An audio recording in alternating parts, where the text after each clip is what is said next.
Hi everyone! Welcome back sa aking channel na GTR Math Tutorial. Sa Facebook naman ay RJ Enseñado. So for today's video, magdi-discuss tayo ng another set ng Basic Math Reviewer. 20 items po ito. So sa umpisa, medyo madali, tapos pahirap ng pahirap, word problems na sa bandang dulo. Okay, so bawat slide, i-post nyo po muna, try nyo sagutan bago panoodin ang aking solution. Pwede nga pala ito para sa mga nagre-review sa civil service exam, LET, na GenEd, UPCAT, or any college entrance test, NAPOLCOM, sa APSAT, at sa kung ano-ano pang mga test that involves basic mathematics. Okay, so start na tayo. Number 1, what is 0.125 written as a fraction in lowest terms? So pag nagko-convert tayo ng decimal, papuntang fraction, ang gagawin lang natin, bilangin natin yung decimal places. Di ba meron tayong 0.125. Ibig sabihin meron tayong 3 decimal places. Kung 3 decimal places, yan yung nagsasabi kung ilan yung 0 natin sa denominator. Automatic kapag decimal papuntang fraction, powers of 10 ito. So puro 0 ito. 3 decimal places, ibig sabihin tatlong 0, may 1 sa harapan. Okay? Tapos sa numerator, copyhin lang natin itong 125, tatanggalin natin yung decimal point, 125 lang. Okay? So tapos ilo-lowest term na lang natin. Saan pwedeng i-divide ng 125 at 1,000? Ang greatest common factor niyan, pwedeng i-divide parehas sila sa 125. Okay? Kapag hindi nyo agad nakuha yung 125, pwede namang uti-uti. So 125 divided by 125 is 1. 1,000 divided by 125 is equal to 8. The correct answer is letter D, 1 over 8. So again, kung hindi nyo agad nakuha yung 125, pwede nating uti-utiin yan. 125 over 1,000. 5 and 0 ang dulo, ibig sabihin yan, divisible sa 5. Okay? Pag dinivide natin sa 5, 1,125 divided by 5, ang sagot dyan ay 25. Over 1,000 natin sa 5, that is 200. Tapos, i-divide ulit natin. Pwede na sa 25. Pero kung hindi nyo pa nakuha yung 25, pwede ulit sa another 5. 25 divided by 5 is 5. And then, 200 divided by 5. Kung 20 divided by 5, 4. So, magiging siyang 40. 5 over 40, wala pa sa choices. Kaya, pwede pa ulit nating i-divide sa 5. Ito na yung last. 5 divided by 5, 1. 40 divided by 5, 8. Okay? So, same answer lang tayo. 1/8. Okay? So, pwedeng 125 rekta, pwede namang uti-uti. Okay, so next number 2. If 3x minus 7 equals 20, what is the value of x? So, solving linear equation lang ito. I-rewrite lang natin, 3x minus 7 equals 20. Solve the value of x, kailangan tanggalin natin si negative 7 tsaka si times 3. Siyempre, para magawa yon, gagawin lang natin yung kabaligtaran. Negative 7, kabaligtaran niya, positive 7. So, add 7 to both sides. Cancel na ito, 0 na yan. 3x is equal to 20 plus 7, we have 27. Then last step, kabaligtaran ng multiplication. 3 times x, ibig sabihin 3x. Multiplication yon. Divide natin sa 3 kasi ang kabaligtaran ng multiplication ay division. Cancel 3, 1 na lang yan. X therefore is equal to 27 divided by 3. The answer is 9. Letter A. Number 3, what is 0.04 times 0.005? Okay, so simpleng multiplication lang ng decimal. Kaparehas lang yan ng 4 times 5. Di ba pag 4 times 5, 20? Parang ganun lang din yan. 0.04 times 0.05. So pag nilagyan natin ng decimal, ganun lang din ang ibig sabihin yan. 0.04 times 0.005. So pag minultiply natin, 5 times 4 lang yan, 20. Ang mangyayari lang, bilangin natin yung decimal places, yung total. Sa una, 0, 4, 1, 2. Sa 0.05, meron tayong 1, 2, 3. I-add natin yan, 2 plus 3, kailangan sa final answer natin sa product, may 5 decimal places. Kaya bibilang tayo dito sa dulo, 1, 2, 3, 4, 5. Nandito na yung decimal point niya, lagyan natin ng 0 ito. 0, 0, 0, 0 ulit sa harap. So therefore, the final answer, 3 0 tapos 2. Itong 0, bali wala na to. After ng non-zero natin, pwede nang tanggalin yan. So 3 0 tapos 2, letter C ang tamang sagot. point, tatlong 0, and then 2. Okay? So next for number 4, solve for y. Y over 4 plus 5 equals 13. Okay, so isolve natin ito. Ira-write lang natin. Itong y over 4, gawin natin y divided by 4. Ayan. Plus 5 is equal to 13. So actually, pwedeng mental na lang ito no? Pag minental natin ito, ibig sabihin nito, anong number kapag inad natin sa 5 equals 13? What number when added by 5, the answer is 13? Eh di ito ay magiging 8. Okay? 8 itong y over 4. Tapos, para maging 8 ito, ano yung number pag dinivide sa 4, magiging 8? Eh di ibig sabihin nun, multiply lang natin 8 times 4, 32. So 32 is the correct answer. Pwedeng mental lang yan. Kita nyo na, sinulat ko lang. Tapos, ayan na yung solution. Pag naman sinolve natin gamit ang algebra, ganito ang pagsasolve niyan. Kailangan tanggalin, matira si y, tatanggalin natin si plus 5 tsaka si divided by 4, gawin lang natin yung opposite niya. Positive 5, opposite niya is negative 5. Negative 5 to both sides. 0 na ito. Y over 4 is equal to 13 minus 5, we have 8. Kabaligtaran ng division ay multiplication. So, multiply natin both sides by 4. Pag minultiply both sides by 4, cancel na yung 4. Therefore, y is equal to 8 times 4. The answer is 32. Letter C pa din. Number 5. If a standard work hours per week is 40 hours, what fraction of the week does a person spend working? Okay. Kunin lang natin yung total. If a standard work hours per week daw, 40 hours. Ang tanong, what fraction of the week does a person spend working? So yung 40 hours, i-divide lang natin sa ilang hours per week. Di ba ang 1 day ay equal sa 24 hours. So ibig sabihin, yung 1 week na 40 hours, kunin lang natin dito. 1 day, 24 hours. So therefore, ang magiging 1 week natin, i-multiply natin itong 24 sa 7. Kasi sa 1 week, merong 7 days. Okay, multiply natin. Magiging siyang, pwedeng wag na munang i-multiply. Gawin lang natin dito 24 times 7. Tsaka natin i-lowest term para mas mabilis. So hours ito. Maka-cancel na yung hours. So hindi ko na muna multiply kasi gusto ko ma-divide itong 40 at 24. Divisible parehas kasi yon sa 5 or sa 4. Pwedeng i-divide parehas yan sa 4. 40 and 24, divide natin parehas sa 4. Ito ay magiging 10 na lang. 40 divided by 4, 10. 24 divided by 4, magiging 6. O tapos 10 and 6, pwede pang ma-divide sa 2. So ibig sabihin 8 pala dapat yung pinag-dividean natin, ano? So sa 8 pala dapat. Pero pag dinivide natin sa 2 parehas, maka-cancel ulit ito. 10 divided by 2 ay magiging 5. 6 divided by 2 magiging 3. Then therefore, ang magiging sagot na natin, wala nang natira sa numerator, 5 na lang. Sa denominator, may matitirang 3 tsaka 7. So pag minultiply, 3 times 7 equals 21. So the correct answer is letter A, 5 over 21. Number 6. Maria deposited 50,000 in a bank that offers a 4% annual simple interest rate.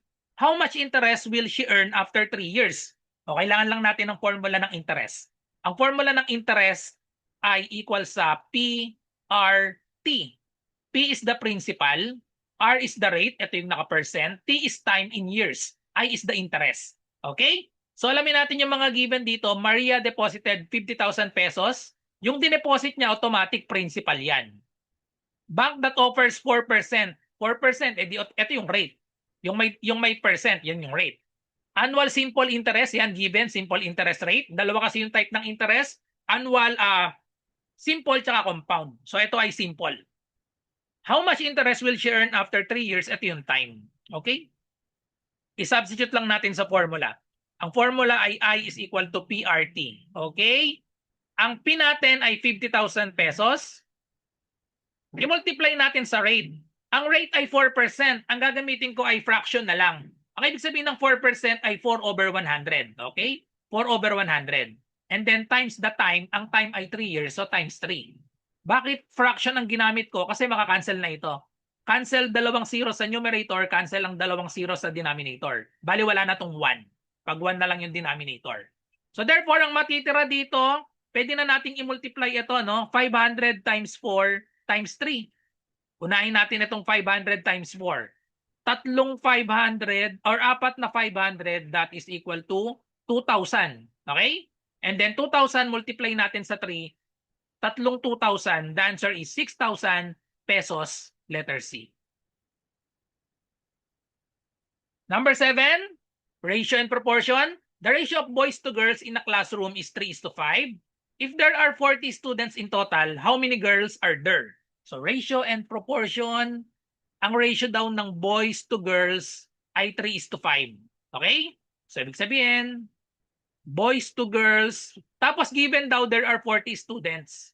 So kung 40 yung students, ibig sabihin, boys plus girls ay equal sa 40. Okay? Tapos, ang ratio nila, boys to girls, 3:5. So, ibig sabihin, ang kada tatlong boys, merong 5 girls, tapos equals daw sa 40. Para makuha natin yung total, imumultiply natin itong 3 sa x. Same number dapat, kaya hindi natin alam yung number na yun, kaya lagay natin x. Ang equation natin ay magiging 3x plus 5x equals 40. Ang hinahanap natin, how many girls are there? Ang girls ay 5x. So, kailangan natin isolve yung 5x. Bago natin masolve yung 5x, kailangan isolve muna natin yung x. So, 3x plus 5x, we have 8x is equal to 40. Divide both sides by 8. Then we will get the value of x. X is equal to 40 divided by 8, 5. Para makuha yung number of girls, ang number of girls ay equal sa 5x. Therefore, we have 5. The value of x, na-solve na natin, 5. So, 5 times 5, ang girls natin total ay 25, letter C. Another way para isolve ito ay yung iba gumagamit, hindi na gumagamit ng algebra kagaya ng ginawa ko na may x. Kapag given yung total, automatic yung 40 students, i-divide lang natin yung 40 students sa ratio na 3:5, di ba? Hahatiin natin. 40, hatiin natin sa kada 3 boys, merong 5 girls. So para magawa yan, ibig sabihin imumultiply natin itong 3 tsaka 5 sa same number. Para makuha yung same number na imumultiply natin sa boys at girls, i-divide lang natin yung 40 sa sum nila. 3 plus 5 magiging 8. Tapos 40 divided by 8 equal na yan sa 5. Tapos multiply natin parehas ito sa 5. Multiply parehas sa 5. Ito na yung total. 3 times 5, 15. 5 times 5, 25. Ayun na, pag pinag-add natin ito, 15 plus 25 equals sa 40. Ang hinahanap natin ay girls. So therefore, ito yung girls, 5. So magiging sagot natin, 25. Same answer. Ito yung shortcut. Hindi na tayo gagamit ng algebra. I-divide nyo lang yung total. Basta given ang total, tapos may ratio, automatic i-divide ang total na 40 students sa sum. Sum nung ratio. 3 plus 5. Kaya 8. Okay? Number 8. If 8 government encoders can type a set of document in 6 days, how many days will it take 12 encoders to complete the same task working at the same speed? Okay, so pag ganito, ito ay variation. Hindi natin alam kung direct or inverse proportion. So, isulat muna natin yung mga given. 8 government encoders, ilagay natin E for encoders. Ang 8 government encoders daw can type a set of document in 6 days. Document in 6 days. How many days will it take 12 encoders to complete the same task working at the same speed? Ito yung hinahanap natin. Base sa problem, sabi same task daw ano. Kapag yung encoders dumami from 8 naging 12, anong magiging epekto nun dun sa number of days? Dumami yung magtatrabaho, yung encoders, syempre, same task yung gagawin nila, encoders to complete the same task. Dumami yung magtatrabaho, syempre, yung number of days, uunti dapat. So ito ay inverse variation kasi baligtad yung arrow. Dumami yung encoders, uunti dapat yung number of days. Okay? So para magawa natin yon, yung magka-partner minumultiply lang natin, 8 times 6 equals dun sa pangalawang magka-partner, 12 times n. Tapos solve for n, divide lang natin both sides by 12. Pero dahil maliit, pwedeng i-multiply na to directly kasi maliit naman. 8 times 6, that is 48 equals 12n. And then divide natin both sides by 12. masasolve na natin yung value ng n. The value of n is equal to 48 divided by 12, 4. So bababa ng 4 days kapag dumami yung encoders natin from 8 naging 12. Okay? Number 9, age problem. 5 years ago, Kevin was half as old as he will be 10 years from now. How old is Kevin today? So isa lang yung given dito, no? Si Kevin lang. So lalagyan ko na lang ito ng now, tapos past, tsaka future. Ilan yung past tsaka ilan yung future? 5 years ago. 5 years ago, edi minus 5 yung past. Kevin was half as old as he will be 10 years from now. 10 years from now, edi plus 10. Okay? Therefore, ang expression natin, how old is Kevin today? Si Kevin today ay x. Sa past niya, x minus 5. Sa future niya, x plus 10. Tapos, buuin natin ang equation natin word by word. 5 years ago, ito yun. Okay? 5 years ago, ito yun, x minus 5. Kevin was. Equal sign. Ibig sabihin nung Kevin was. Half. Half as old, ibig sabihin 1/2. I-multiply natin sa 1/2. Half as old as he will be he will be 10 years from now. 10 years from now, ito yon yung future. So 1/2 x plus 10. How old is Kevin today? Just find the value of x. Solve for x lang tayo dito. Okay? So to solve for x, meron tayong denominator na 2. Ang gagawin natin dito sa 2 ay i-multiply natin both sides. Kabaligtaran ng 1/2 ay times 2. So multiply natin both sides by 2 para makancel na ito. Cancel 2, cancel yung 2 dito. Tapos ito i-distribute natin 2 times x, 2x, 2 times negative 5, negative 10 equals, just copy this x plus 10. Pagsamahin natin yung x sa kabilang side, pagsasabayin na natin. Yung x dalhin sa kabilang side, minus x to both sides. So wala na ito. Okay? Etong negative 10, dalhin naman sa kabilang side, add 10 to both sides. Para makancel ito, ang matitira, 2x minus x, x na lang, equals 10 plus 10, magiging 20. So today, Kevin is 20, letter C. Pag nag-checking tayo, kung 20 siya today, yung past niya ay 20 minus 5, 15. Yung future niya, 20 plus 10, 30. Ayun, na-satisfy. Yung past daw niya, 1/2 niya sa future. Di ba? 15 times 2, 30. O tama, Kevin was half as old as he will be 10 years from now. Okay? Number 10, Engineer Santos can complete a project planning draft in 4 hours, while Engineer Cruz can do it in 6 hours. If they work together, how long will it take them? Okay, so ito ay work problem, hinahanap, they work together. Ang formula lang nito ay kapag dalawahan yung nag-work together, ang formula niyan, 1/A plus 1/B equals 1/T. Yung T yung together. Okay? Yan lang yung formula.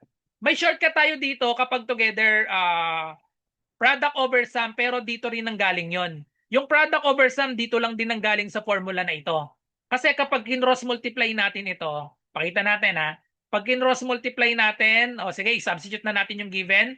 Engineer Santos can complete a project planning draft in 4 hours, while Engineer Cruz can do it in 6 hours.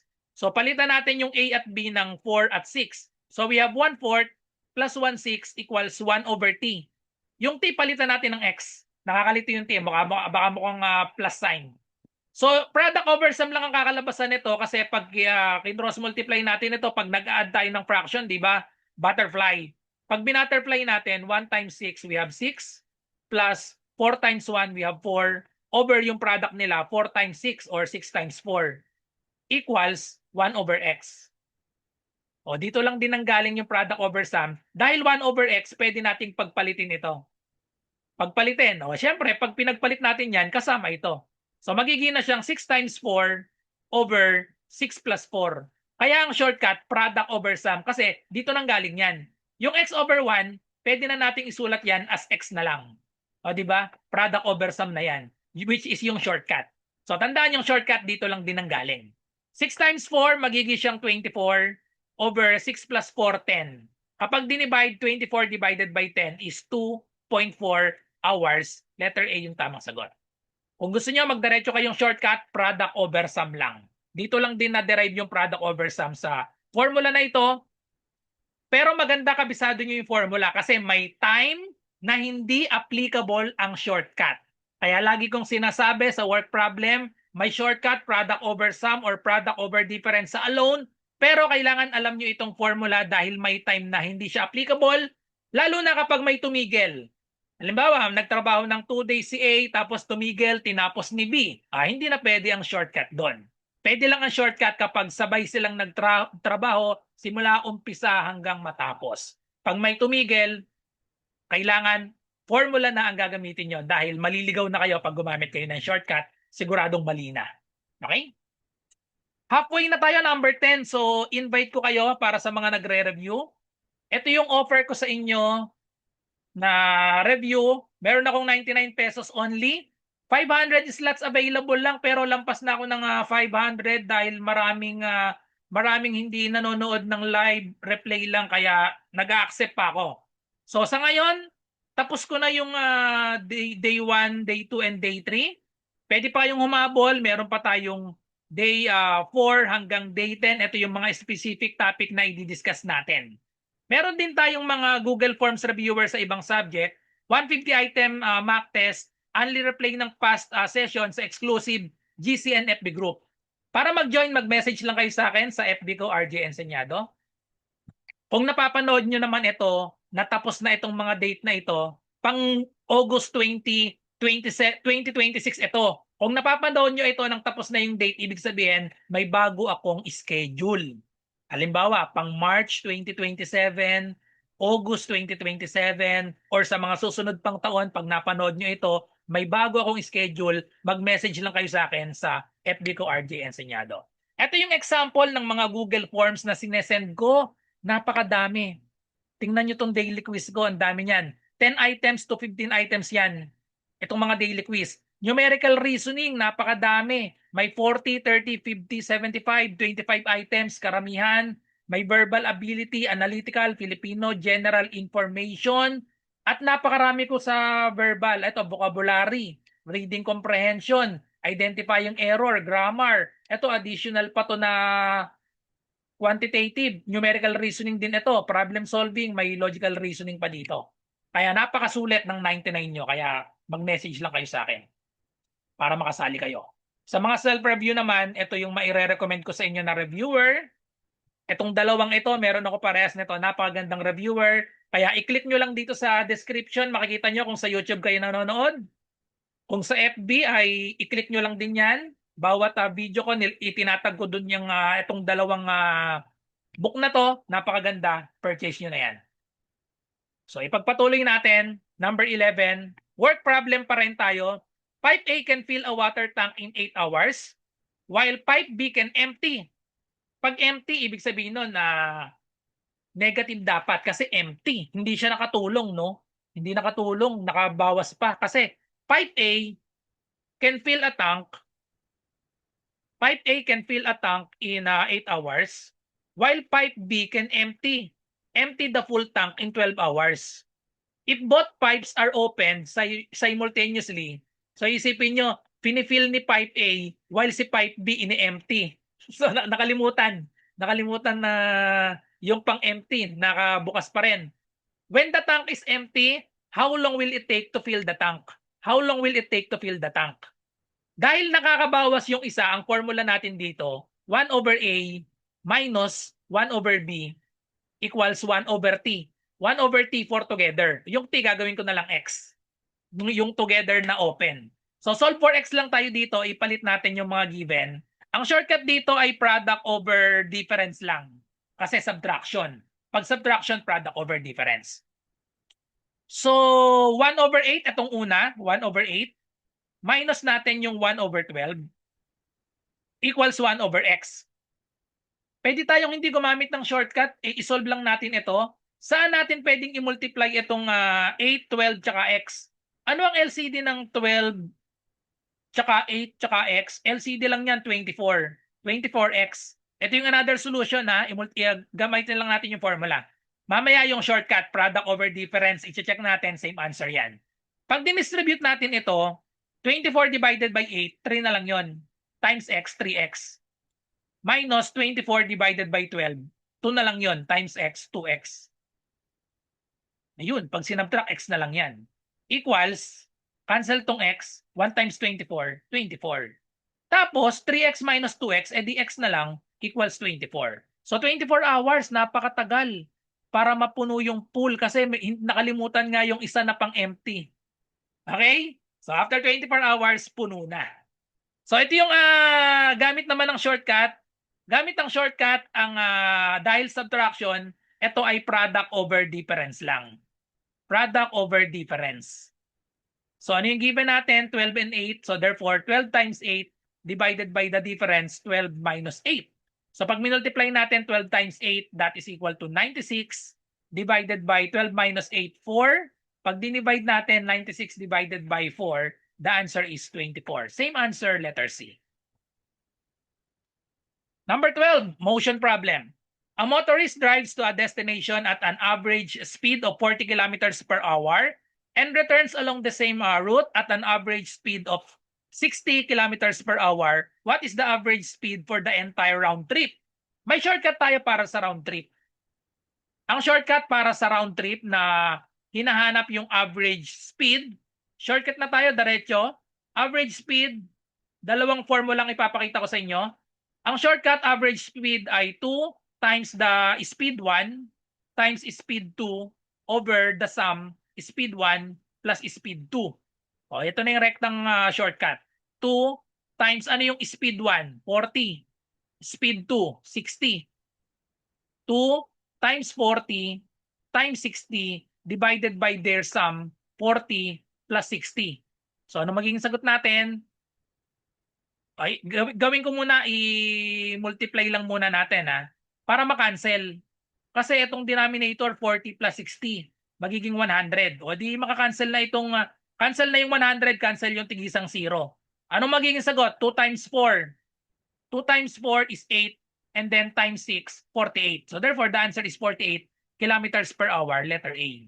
Okay? So yan yung shortcut, para lang yung shortcut sa round trip. Ulitin natin ang shortcut na ito para lang sa round trip. Ito yung long method. Pag hindi round trip tapos average speed, ito yung formula. Average speed tapos hindi round trip, ang formula natin ay total distance over total time. Total distance over total time kapag hindi given na round trip siya. Halimbawa, papunta siya sa isang lugar, isang oras, nag-travel siya, and then another 2 hours, nag-travel ulit, another 3 hours. So, ito total natin lahat yon. Yung kanina kong pinakitang formula, para lang yun sa round trip. Pag hindi round trip, ito yung gagamitin natin. Ang total distance natin, nakalagay ba yung given? A motorist drives to a destination at an average speed of 40 kilometers per hour and return at 60 kilometers per hour. Hindi given yung distance. So, ilelet natin yung distance niya ay letter D na lang. So, therefore, letter D, papunta, tapos pabalik, letter D ulit. Distance papunta plus distance pabalik, yun yung total distance. Ang total time naman natin, magiging time 1 plus time 2. Ang formula ng time 1 ay magiging yung distance, di ba ang formula ng pag ginamit natin yung triangle, ito yung distance, tapos speed, tsaka time. Ang formula ng time ay distance over speed. Okay? Kaya itong time 1 magiging distance over speed. Ang speed natin 40. Plus yung pangalawa, distance ulit ito over pangalawang speed 60. Ayan. So yan na yung magiging working equation natin. D plus D magiging 2D all over LCD natin ito. Anong LCD ng 40 at 60? Ang LCD niyan 120. So gawin natin over 120 parehas. Okay? Para maging over 120 parehas, gawin natin itong times 3 parehas. Ito naman kabila times 2 parehas. Para naging LCD sila, D times 3, meron tayong 3D over 120 plus 2 times D, we have 2D, 60 times 2, 120. Ngayon, pag sinimplify natin yan, magiging 2D all over 3D plus 2D, that is equal to 5D over 120. Na pwede itong isulat as, pwedeng isulat yan as 2D over 1. Lagyan natin ng denominator na over 1 itong 2D. Tapos all over 5D over 120. O di ba kapag complex fraction, ganito lang yung technique dyan, yung shortcut, i-multiply natin yung dalawang dulo over i-multiply natin yung dalawang nasa gitna. Ganyan ang pagdi-divide ng complex fraction. So therefore, meron tayong 2D, i-multiply natin sa 120 sa baba, tapos i-divide natin yung 1 times 5D, edi 5D na lang yon. Makakancel na itong D. Ano ang natira? 120 divided by 5, ma-divide na ito as 24. Tapos ang natira, 2 times 24, 48. So same answer, 48 kilometers per hour pa rin. Letter A ang tamang sagot. Using the 2 formula. Okay? Number 13. The average score of 4 students on an exam is 85. When a 5th student's score is included, the new average becomes 87. What did the 5th student score? Dalawang formula ulit ang ipapakita ko sa inyo dito. Ang average score daw ng 4 students ay 85. Shortcut muna tayo. Kung 85 yung average ng 4 students, ibig sabihin, ipagpalagay natin 85 silang lahat. Kasi ang average nila, ang average ng 4 students 85. Eh di pwedeng 85 silang lahat. Okay? Kasi average nila 85. When a 5th student score is included, nagkaroon ng isa pa, the new average becomes 87. Para maging 87, ang average nila, dinagdag natin itong pang-5. Ibig sabihin, mataas dapat yung average ng pang-5 para mahatak itong 85 papuntang 87. Yung 85, kulang ng tigda-dalawa, no? Kulang ng tigda-dalawa para maging 87. Dapat yung nandito ay sobra siya ng 4. Sobra ng 4 dapat ito. 4 na 2. E di 85 plus 8 magiging 93. Okay? So dapat ang average niyan, letter C, 93. Kasi itong 4 kulang, para maging 87 yung average, kulang ito ng tigda-dalawa. So dapat ang mangyayari dito, 85 plus 8 magiging 93 dapat yung average nung pang-5 para mahatak ito. Kasi yung 93, yung sobra sa 85, or sorry, dapat 87 pala ito. 87 nga pala yung average natin. So dapat 87 plus 8 magiging itong 95. 95 ang tamang sagot. Babase tayo dito sa average na 87. So 87 plus 8 dapat tayo dito. Kaya magiging 95 dapat yung average nung pang-5 para maging 87. Nahatak siya. Okay, so ipakita naman natin using long method. Pag long method, gamitan lang natin ng formula. Ang formula ng average, x bar, ay equal sa summation of x. Total ito, summation of x over n. Compute natin yung total ng 4. Yung total ng 4 na students para magkaroon ng average na 85, substitute natin dito, magiging 85 is equal to summation of x over n, ang n ay 4. So i-multiply natin sa 85 para makuha natin yung total ng 4. Ito yung magiging total ng 4. Total of 4 students, magiging multiply lang natin ito. 85 times 4 lang yon. 85 times 4, which is equal to 4 times 5, 20. 4 times 8, 32 plus 2, we have 32 plus 2, magiging 340.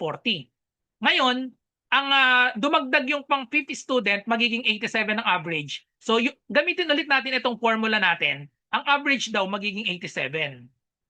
Equals, over 5 na ito. Pero alam na natin yung total. Ito yung total ng 4. E di magiging itong 340. Dadagdag yung pang-5. Yung pang-5 gagawin nating x.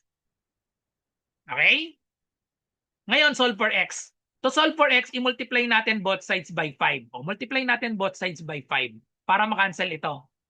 5 times 87. So 5 times 7, 35. 5 times 8, 40. Plus 3, 435. Equals 340 plus x. O, to solve for x, subtract tayo ng 340 to both sides. 340 to both sides. 0 na ito. Therefore, x is equal to 5 minus 0. That is 5. 43 minus 34. Magiging 13 ito, no? Ito magiging 3. 13 minus 4, 9. O, di ba same answer? 95 pa din. So, anong gusto nyong gamitin? Yung kaninang technique? Or etong sinolve pa natin, lumaki yung number, nag-multiply tayo, lumaki. Yung kanina, simple lang, bumasi tayo dun sa new average na 87. Nagdagdag bawas lang tayo. Okay? Number 14, mixture problem ito. A merchant mixes 4 kilograms of coffee worth 150 pesos per kilogram with 6 kilograms of coffee worth 200 pesos per kilogram. What is the cost per kilogram of the mixture? O, mixture. Mixture problem, ang formula pagdalawahan, C1V1 plus C2V2 equals C3V3. Where V3 ay equal, ang V3 dito ay equal sa V1 plus V2. Pinagsama natin yung dalawang volume. Gawa tayo ng table. A merchant mixes 4 kilograms of coffee worth 150 pesos. O di, sa table na gagawin ko, peso sign dito, tapos kilogram dito sa kabila. First row natin, 4 kilograms daw. Ito yung C1V1. 4 kilograms worth 150 pesos. C2V2 naman tayo, hinalo daw sa 6 kilograms. Tapat ng kilogram 6, worth 200. Okay, worth 200. What is the cost per kilogram of the mixture? C3V3, ito na yung hinahanap natin, X. Yung B3 natin, pagsamahin yung 4 plus 6, 10. Kasi nga pinaghalo, mixture problem, no? Pinaghalo yung 4 kilograms at 6 kilograms, kaya 10 kilograms na yon. Ngayon, buuin na natin ang equation, i-multiply lang ito. C1V1, i-multiply ito. 4 times 150 plus C2V2, i-multiply ito. 6 times 200 equals, i-multiply natin ito, we have 10x. Parang pwedeng i-divide sa 10, ano, para lumiit. Para lumiit, pwede na nating i-divide directly sa 10. Para wag nang lumaki masyado yung number. Pwede kasing i-cancel yung 10, i-cancel yung tigisang 0, cancel yung 10, cancel yung 0, cancel na rin itong 10. O, yan ay magiging sagot natin. 4 times 15, 60.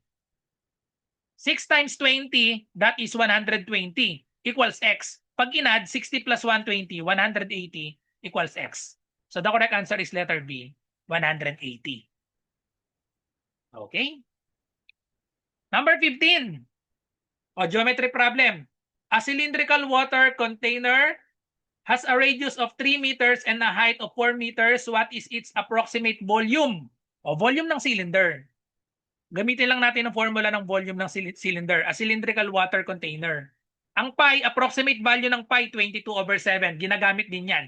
Karaniwan, 3.14. Pero sa fraction, 22/7 ang magandang estimate ng pi using fraction. So, ang formula ng volume ng cylinder ay para lang yung volume ng para lang yung area ng circle multiply sa height. Kasi di ba pag cylinder ganito yung itsura, dalawang circle lang yan sa ilalim tapos may height dito. Ayun.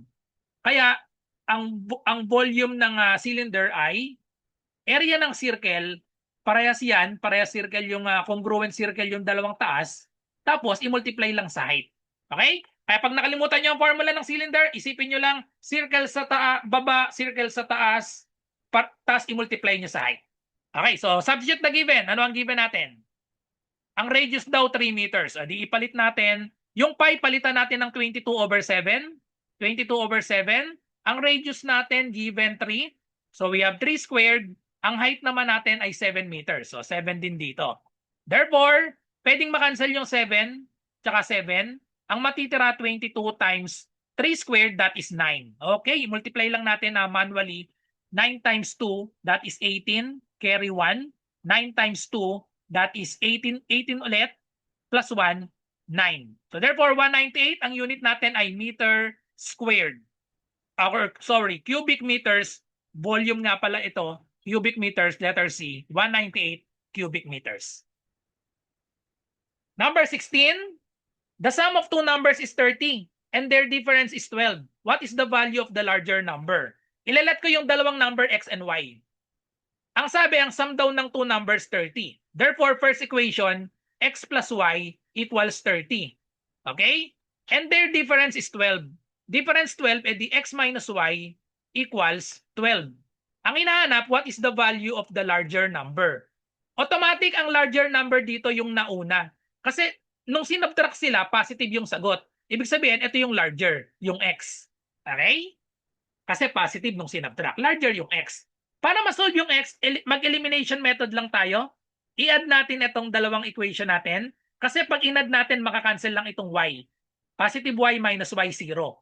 X plus x, 2x, equals 30 plus 12, we have 42. To solve for x, divide both sides by 2. Ayun, tapos na. Ang value ng x ay equal sa 42 divided by 2, 21, letter B. Number 17, a farmer has chickens and goats in his yard. If there are 20 heads and 56 legs in total, how many goats does he have?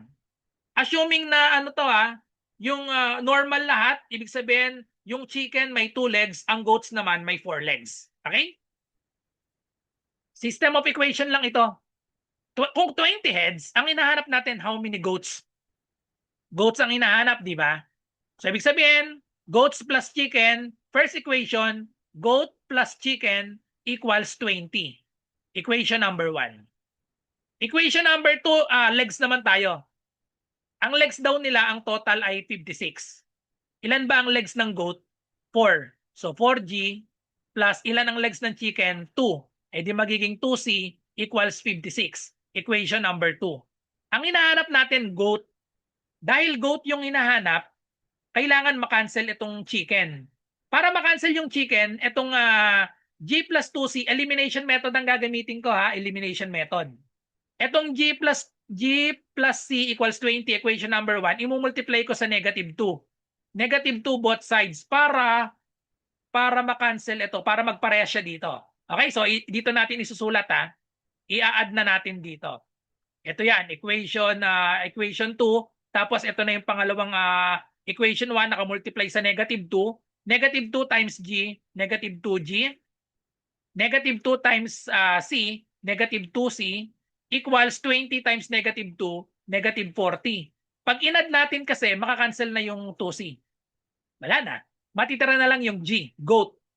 4G minus 2G, we have 2G, equals 56 minus 40, that is equal to 16. Last step, ayan, kuha na natin yung number of goats, divide both sides by 2. Cancel, G is equal to 16 divided by 2, 8. So ang ginamit nating solution ay elimination method yung ginamit natin. Pwede rin kayong mag-substitution. Okay? Pero ako mas prefer ko lagi ang elimination, mas madali para sa akin yon. Dahil alam na agad natin kung ano yung isa-solve natin, ika-cancel natin automatic yung hindi natin kailangan. Yung chicken hindi natin kailangan, goats lang ang kailangan nating isolve. Okay? Number 18, 19, and 20, data interpretation ito. Ayan, given yung table, isa lang yung table natin lahat. Isa-solve natin itong 18, 19, and 20. So 18, ito yung table natin, Department A, B, C, D. Personal Services, ito yan. PS, Maintenance and Other Operating Expenses, MOOE, ito yung mga price. Ito capital outlay, na-bedyo daw wala lang yung Y. Capital outlay ito, ito yung mga price. Base sa question natin. What is the total allocation for capital outlay, CO? Ito yan, dito tayo titingin. Ito yung CO, capital outlay, across all 4 departments combined. Ay, add lang pala to. Addition lang. Hinahanap natin total allocation for capital outlay. Edi add lang natin ito. I-total lang natin ito. Puro naman 0, no? Puro 0, edi 0, 0, 0 lang pala ito.